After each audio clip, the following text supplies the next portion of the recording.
This is the city of authenticity.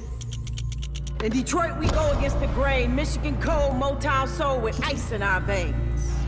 This is where the raw plays ball on concrete floors, crossover and slap backboards. See, we take the shine and the grit. We roll our sleeves, fight our way up off the ropes, and we won't let our dreams cave in. We just understand that pain is part of the process. But one thing for certain, success will only find you working, and we're just willing to put the work in for the win. We're cut from a different cloth. Tight-knit in which this stitch is woven, so don't take offense, but it's only for the chosen. So if you've been sleeping on the 313, well, we've been wide awake.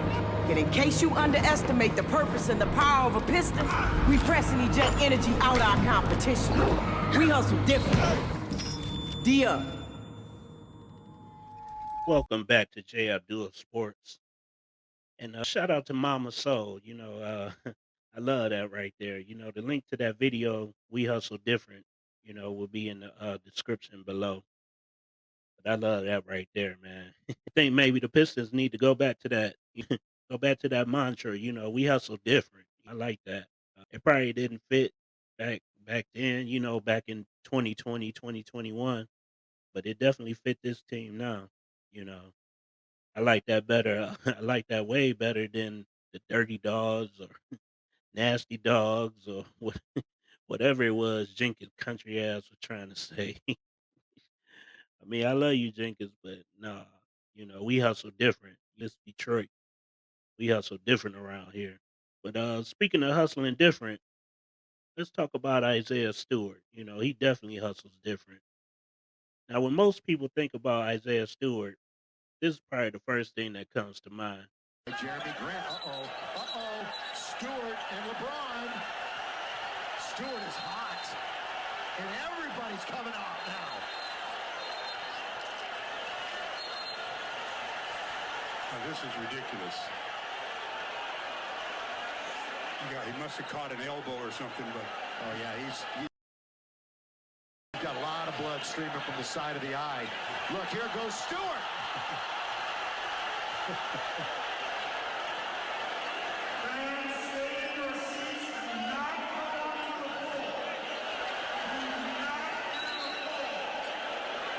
Yeah, I think he's a little upset.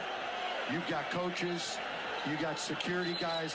Look at Dwayne Casey's like, just calm down. And there's Cade Cunningham also. Free throw, and he's still trying to get loose. He is knocking over. I mean, he's out of the game without question. I mean, this is like he's running through the line. That's nuts. That's just crazy right now. That's just crazy. That's cool. You can look at the face and the blood pouring down the face of Isaiah Stewart. But when Pistons fans think of the name Isaiah Stewart, we think about plays like this. 53-47, Isaiah Stewart puts it down, drives, and dunks! What a play by Isaiah. That was beautiful. Today we're going to talk about the miseducation of Isaiah Stewart. Let's do a quick overview of the word miseducation. Let's see what it says right here. So it says wrong, bad, or incomplete education that misleads or fails to equip individuals with necessary knowledge. It involves being taught inaccurate information, reinforcing societal inequalities, or promoting conformity instead of enlightenment. Well, today, let me enlighten y'all on the greatness that is Isaiah Stewart. So let's just start at the beginning. Coming out of high schools, Isaiah Stewart was highly recruited, highly rated. He was a McDonald's All-American, and he was named Mr. Basketball USA, and was also Naismith Prep Player of the Year. He had plenty of choices to go to school, but ultimately he chose the University of Washington. And he chose Washington over schools like Duke and Kentucky because, he felt like he had a connection with the coach, which speaks a lot about his character. During his long season at Washington, he averaged 17 points, 8 rebounds, and 2 blocks a game. And he was 2020 All Pac-12 and freshman All Pac-12. Stu left the University of Washington with the most rebounds and blocks ever by a Huskies freshman. So Stu entered the 2020 draft, which was held in November of that year due to the COVID pandemic and everything going on with that. We was going through it in 2020. And on draft night, Stewart was selected 16th overall by the Portland Trail Blazers, but eventually he landed with the Pistons via a trade. The Pistons also drafted Killian Hayes and Sadiq Bey in that same draft. So they probably felt like they were laying down the foundation of the future of the franchise. That's probably what they thought. But boy, was they right. You thought I was going to say they was wrong, didn't you? Because of Killian Hayes. But no, they was right. Stu is the absolute foundation of this current young core players that the Pistons have right now. He's the heart and soul of the team, and he's won over the hearts of the fans of the city of Detroit. Now I think Kay Cunningham said it best when he said that he wouldn't trade Stu for the world. But man, like he's so skilled, he's so smart. Um, he just his feel for the game is unmatched. I feel like that's why he goes and gets blocks. He sees stuff coming. You don't really find Stu getting taken off his feet and people getting him with jump fakes and stuff. Like that stuff takes a lot of skill to be able to do that. And so I mean he's only gotten better every year. Like his work ethic, people just don't understand how good Stu is. So we're all lucky to have him. But that's all besides the fact that he plays his heart out every night. So we love having Stu, and I wouldn't trade him for the world. Stu definitely embodies the grit and the blue collar attitude of the city. He always shows Detroit pride when he lets the opposing fans in other towns know what city you represent. Now, with Stu embodying the grit and the grind of the city, and with his reputation around the league as a fighter, he's often drawing comparisons to former Pistons players like Rick Mahorn.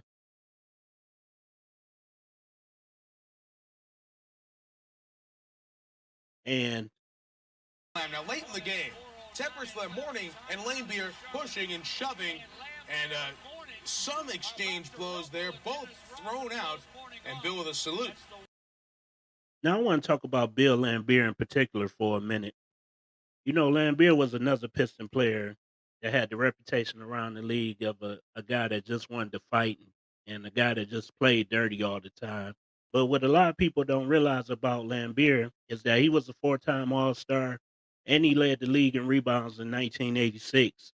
And he was a very underrated defender as well. Laimbeer was also a pioneer. He was one of the first stretch fives in NBA history, if not the first, right along with Jack Sigma. I gotta give props to Jack Sigma because he was right there too. But I used to hate playing those Bucks teams back in the day, with Jack Sigma and they had Terry Cummings and uh, who else was on that team? Ricky Pierce. They just gave us headaches. We beat them. We used to beat them, but and those was good teams. I think if they played in a different era besides the '80s, where you had the Lakers and the Celtics was running things, I think those Bucks teams probably would have won a few championships. You put that Bucks team in the '90s, and I think they would have won a few championships. They would have took a couple away from Jordan. They beat Jordan in the '80s. Appearing in his fourth All-Star game, one of the best rebounders in the league today. From the Detroit Pistons, 6 feet 11, Bill Laimbeer. I think Isaiah Stewart could be on that same type of all-star trajectory like Bill Laimbeer. And right now, at the time of this video, Stewart's averaging 10 points, 6 rebounds, and is third in the league with 2 blocks per game. Now, those numbers don't tell the whole truth because Stu comes off the bench, which actually makes being third in the league in blocks all that more impressive. But if you look at his per 36 projections, Stu is averaging 16 points, 9 rebounds, and a ridiculous 3 blocks per game, which is wild considering he's only 6'8". 3 blocks per game is Wemby territory. How have you seen his growth on the defensive end just transpire over the years? I mean, he's always been big time. Playing against him in high school, he was a presence down there. He's always been a presence. But I mean, just his versatility and stuff. We put Stu in so many different positions and made him have to figure it out, and he always does. So I think his feel for the game, his IQ is super slept on. Like, especially on that side of the ball, he just knows where to be, when to be there. That's why he makes plays like that. So, man. His shot blocking is way up this year. I think tonight was his 5th game with at least 4 blocks this season, and we're 22 games in.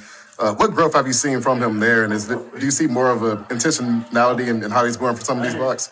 Yeah, I mean, he has the best time in the league. Like, nobody times dunks, layups, whatever, like he does. It's impressive. It's honestly, like, kind of scary. Even if he just gets his fingertip on it, it's like he got fingertips of, like, vibranium or something. It's insane. So, he's special. This is what makes him so good. That's what makes him an NBA player. Is his special time, his defensive versatility and all that stuff. And he's fearless. That's why he goes up every single time, no matter who people say you are, he's still going to go and jump with you. JB said he's the best defensive center in the league.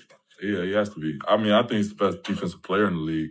I would love to see him get a Defense Player of the Year award because I think he deserves it. You know what I'm saying? Like, I see people's best defenders all the time. I'm thankful I don't have to see Stu, you know what I mean, and every night. So he's just different. He does it all. He can guard a quick, shifty point guard. He can go guard a bruising big man. He can do it all, and he's going to meet everybody at the rim. Jalen Suggs with the basketball for the Magic. Suggs guarded by Isaiah Stewart. Tries to use that quickness to get by him. 2 seconds, 1 second from the baseline. Off the iron at the half. Pistons get a stop. Isaiah Stewart got a stop. One of the great things about Stu is that he don't care about getting dunked on either. He's fearless at the rim. And that's something that's rare in these times, you know.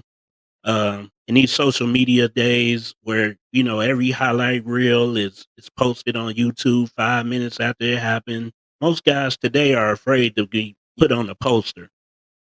Nobody wants to be a meme or get dunked on or put on a poster or anything like that. But Stu don't care. You know, he just takes the ball out and hustles back on offense like nothing ever happened. It's almost like a cornerback mentality in football, you know, where a cornerback never think about the play before. You know, he always thinks about the next play ahead.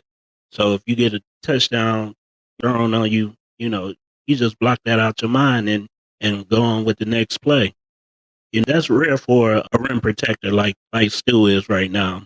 A couple guys back in the day, like Mutombo and Alonzo Mourning, they had that mentality, but you know, it's rare nowadays. And coincidentally, both are former like defensive players of the year too. And I believe that Stu is in that same category, but he just doesn't get the recognition because, you know, he comes off the bench. And also the NBA has the new rule where you got to play, you know, at least 20 minutes for 65 games in order to be considered for like any awards. So not only do you have to have the minimum 65 games played, but you also have to have 20 minutes played for 65 games. And I still didn't have that last season. And I think that cost him a couple of awards. But, you know, I think the Pistons, as an organization, is more conscious of that now. And I think they understand the rules better. And I think they're going to do whatever it takes for Stu to get in position to be able to hit every award that he's up for. Because make no mistake about it, pound for pound, Stu is one of the best defenders in the league. Or maybe I should say, maybe not pound for pound, maybe I should say minute for minute. Minute for minute, Stu is one of the best defenders in the league. Speaking of the moment, what can you share about Isaiah Stewart's defensive presence in this game? He's the best defensive center in the league, and it's not close. And I think it's time that everybody who watches basketball recognizes it. It's not just something that we see here in Detroit. He's the best defensive big in the game. I believe that, especially now with his improved shooting, where he's shooting like 40% from three this season, I think the sky's the limit for Stu. What you think down in the comments below. And this is J-Abdul Sports. And I'm out. I hate Stewart. Stewart's just out there to just try to fight. Nick Young's words, not mine, Beefster. Maybe it's just they put him in and just fight. I ain't never seen a highlight of Stewart doing a dunk or something. Every time it's either fighting or just talking shit. Like, they paying the motherfucker just to fight. Hey, go get this nigga. Go whip his ass out there. Here go a couple hundred. Throw in there a couple hundred, he go out there and run through a wall. Isaiah Stewart puts it on the deck, goes behind the back, reverses, and scores!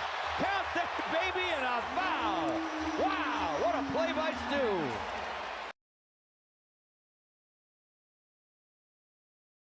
Said she want me for fling, go it down in our throat. Said she ready for the boss. True, said me never know. Backers are up like me there in the club. Big dog, top shotter. Said she want just roll with the dan dada. When the boss come through, everybody scatter. Anywhere me touch down, nothing else matter. So don't fuck with the boss. Last boy fuck with the boss. Saying last, so don't throw a stone. If you live in a glass house.